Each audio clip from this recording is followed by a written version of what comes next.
There were fewer bills passed by the 113th Congress than any Congress in history. However, there was more regulatory rulemaking than at any time in recent memory. In the 113th Congress, both the House of Representatives and the Senate were actively engaged in comprehensive tax reform discussions. The negotiations began with the premise that everything was on the table. Despite strong support for the credit union tax status in Congress, this approach placed the credit union tax exemption under its greatest threat since 1986. Through the Don't Tax My Credit Union campaign, the credit union system went to considerable lengths in 2013 to make the case that our tax status should be preserved. The product of those efforts was the retention of the credit union tax status in the first draft of comprehensive tax reform released by House Ways and Means Committee Chairman Dave Camp in February 2014, and in the bill he introduced in the closing days of the Congress.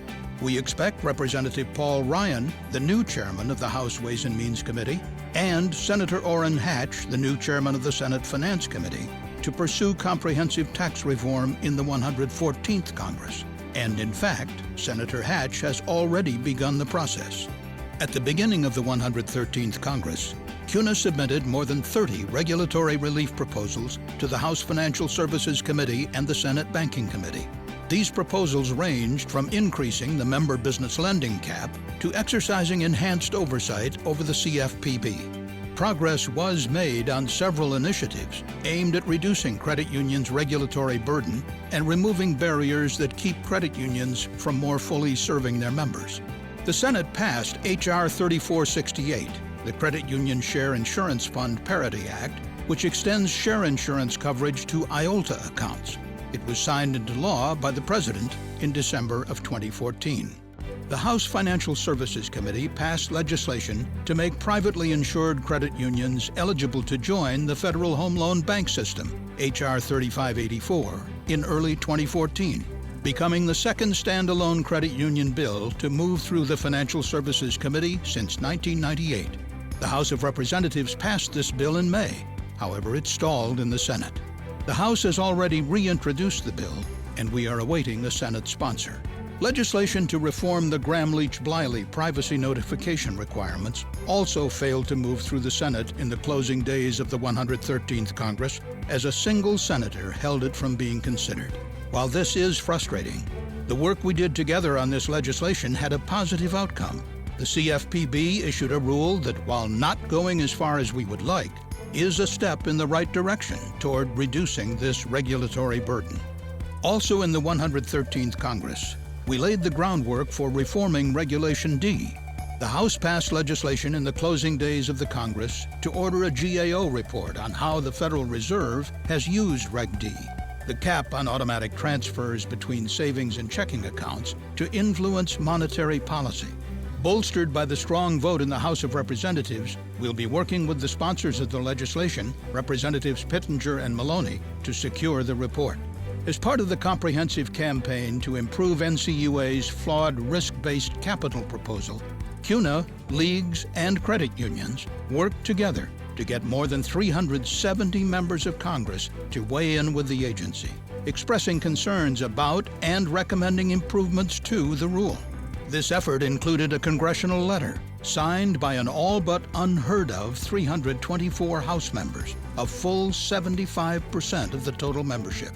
This letter, combined with the individual and group letters that CUNA organized with support from leagues and credit unions, was a key factor in the agency's decision to reissue a revised proposal for comment.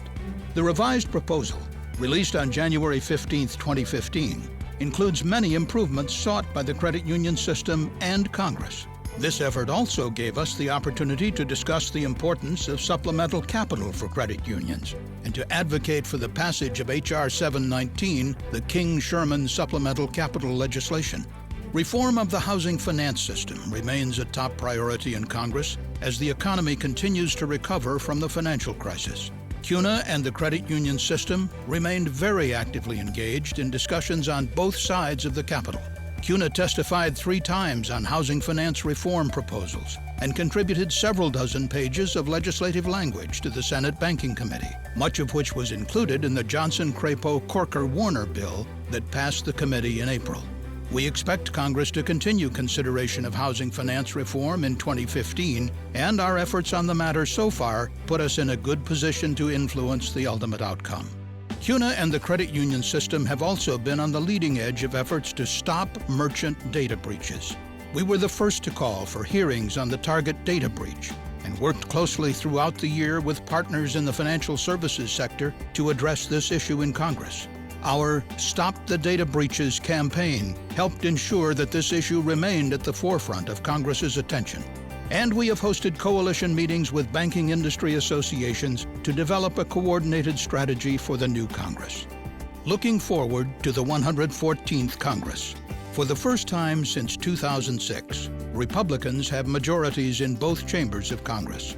We look forward to working with all in Congress who are interested in removing barriers for credit unions to serve their members. And we believe the new Congress will present even more opportunities to make meaningful progress to that end. In fact, a lot of work has already been done to prepare for next year.